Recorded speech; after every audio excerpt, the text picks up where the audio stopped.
On behalf of the General Assembly, I have the honor to welcome to the United Nations His Excellency Moon Jae-in, President of the Republic of Korea, and to invite him to address the Assembly.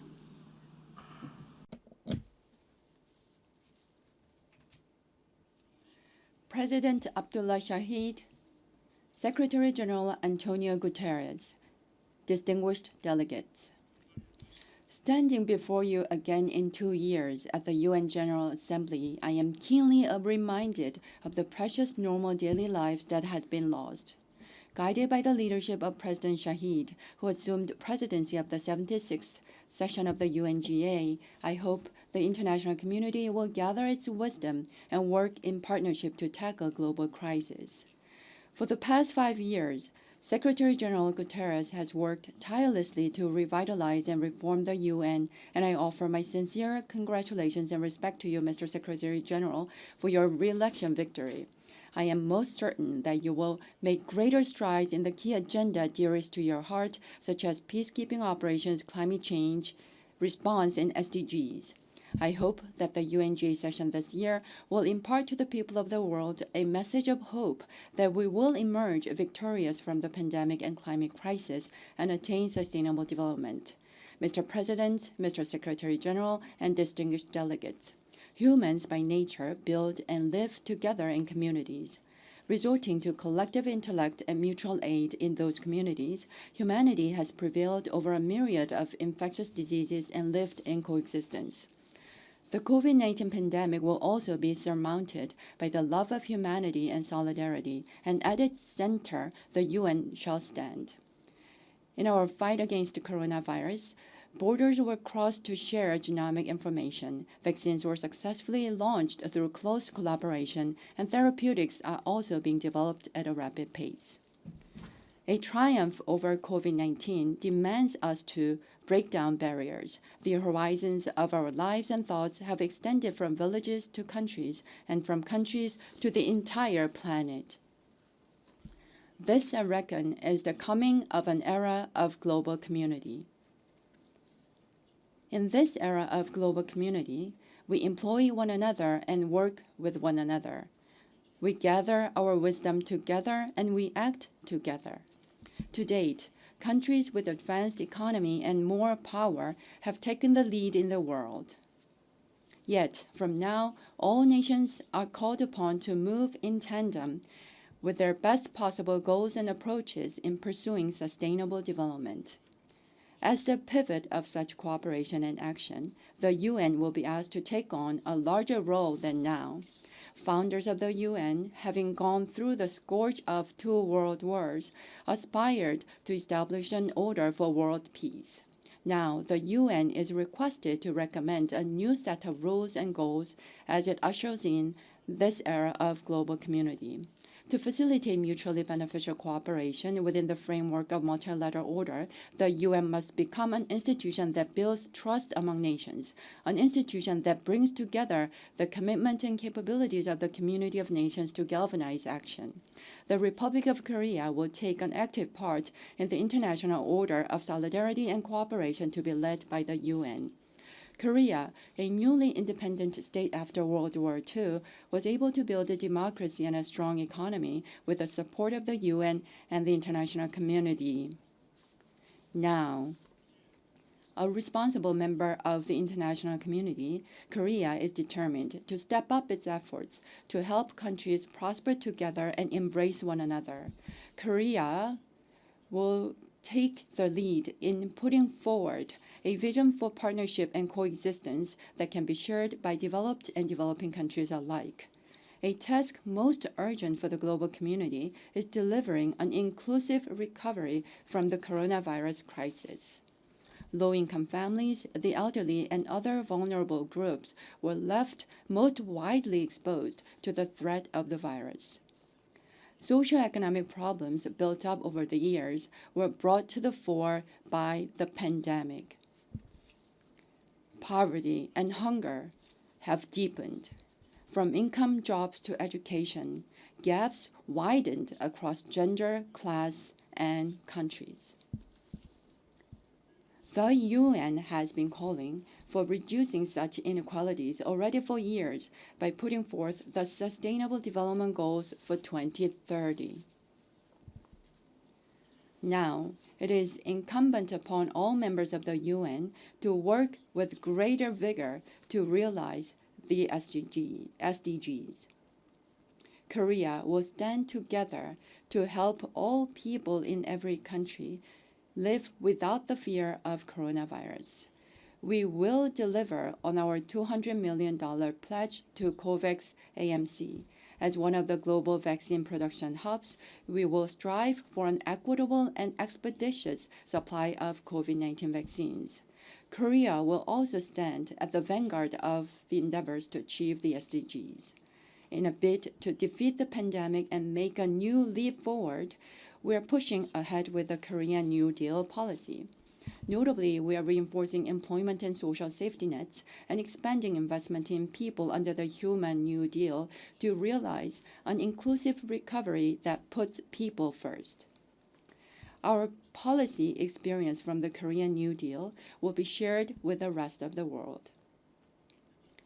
To help developing countries advance closer towards SDGs together, Korea plans to scale up its ODA, particularly in green, digital, and healthcare, the areas that have seen a surge in demand during the pandemic. Another pressing task for the global community to undertake is responding to the climate crisis. Even as we speak, our planet is getting hotter faster than anticipated. The community of nations must join forces in closer concert together to push forward carbon neutrality. Last year, Korea committed itself to carbon neutrality by 2050 and legislated its vision and implementation framework by enacting the Framework Act on Carbon Neutrality. By next month, we will finalize our 2050 carbon neutrality scenario and unveil our enhanced 2030 NDC at COP26 in coming November. We have shut down coal-fired power plants earlier than scheduled and ended public financing for new overseas coal-fired power generation, with efforts underway to ramp up the generation of new and renewable energy. Carbon neutrality can be achieved only when each and every country is engaged in continued cooperation, and action plans must be also sustainable. Through Green New Deal, Korea is turning its carbon neutrality commitment into opportunities to cultivate new industries and create jobs. Many Korean businesses are voluntarily joining the RE100 campaign and expanding their investment in hydrogen and other new and renewable energy, while pushing forward ESG management and carbon neutrality with greater force. The government, for its part, will firmly back up the private sector in technology development and investment. Korea will scale up its climate ODA and set up a Green New Deal Trust Fund with a view to supporting the work of Global Green Growth Institute and share its technologies and capacity for carbon neutrality. We will stand ready to help developing countries build their capacity to tackle the climate crisis. Moreover, building on our experience as the host of the P4G Seoul Summit in galvanizing the global commitment into climate action, Korea seeks to host COP28 in 2023. We aspire to take on a more vigorous role for the faithful implementation of the Paris Agreement.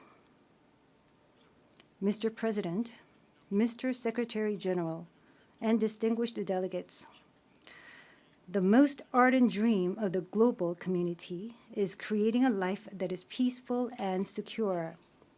The birth of the UN has transformed the paradigm of international relations based on competition and conflict into the one of coexistence and shared prosperity.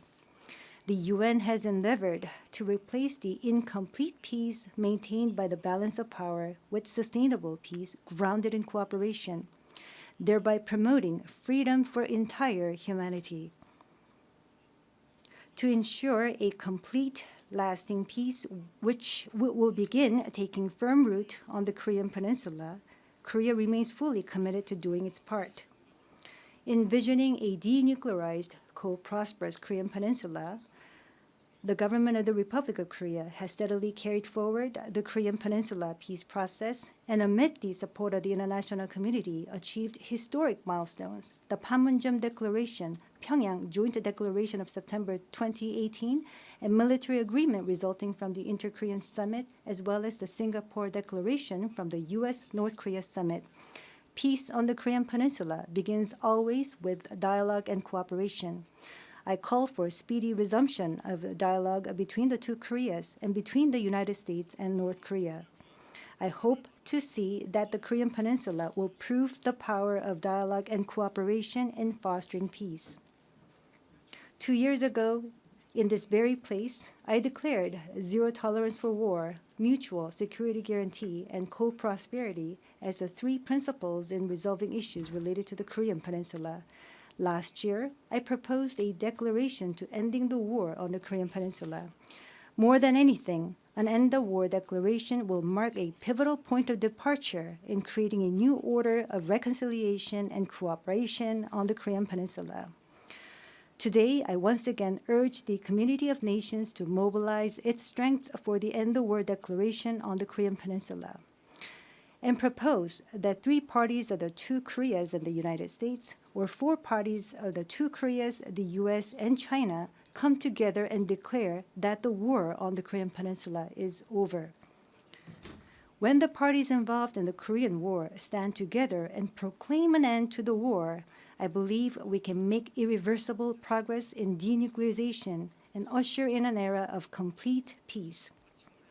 In fact, this year marks a meaningful 30th anniversary of the simultaneous admission of South and North Korea into the United Nations. With the joint accession to the UN, the 2 Koreas both recognized that they were 2 separate nations, different in systems and ideologies. However, such was never meant to perpetuate the division.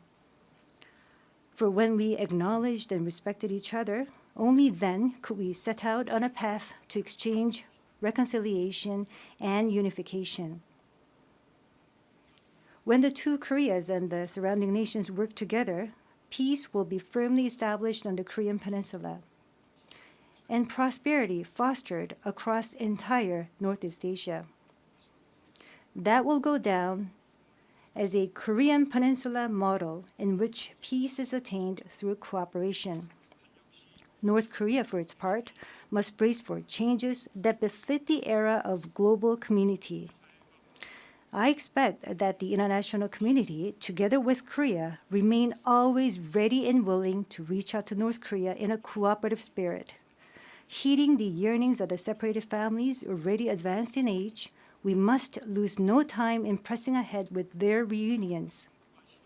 When South and North Korea are engaged together in regional platforms such as the Northeast Asia Cooperation for Health Security, a more effective response to infectious diseases and natural disasters will become feasible. As a community bound by common destiny on the Korean Peninsula, and as the members of the global community, the South and North, I hope, will come together to join forces. Towards building a Korean Peninsula that promotes shared prosperity and cooperation, I will make ceaseless efforts until my very last day in office. The recent situation in Afghanistan serves as a stark reminder of the crucial role that the UN plays in advancing peace and human rights. Coming December, the UN Peacekeeping Ministerial will be hosted in Korea. To ensure safer and more effective operation of UN peacekeeping missions, Korea will make use of this opportunity to encourage closer cooperation in the international community. For the UN's initiatives in conflict prevention and peace building, Korea too will increase its fair share of contribution. Korea will make a bid for a seat as a non-permanent member of the UN Security Council for the coming 2024-2025 term, and to build sustainable peace and thriving future generations, it stands ready to play an active part. And I look forward to your cooperation and support in this regard. Mr. President, Mr. Secretary General, and distinguished delegates, Humanity, even in the darkest hours of adversity, has never lost hope for the future. Trusting one another, working side by side, we have changed that very hope into reality. Even in the face of the COVID-19 crisis, we're yet again sowing the seeds of hope. To build back better, we're gathering our greatest strengths. If humanity is united as one and never loses sight of today, we will surely be able to build a better tomorrow.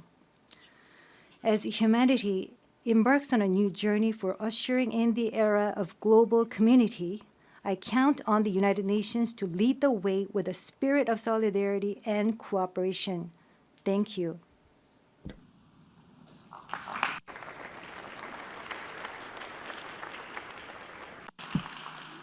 On behalf of the General Assembly, I wish to thank the President of the Republic of Korea for the statement just made, and I request protocol to escort His Excellency.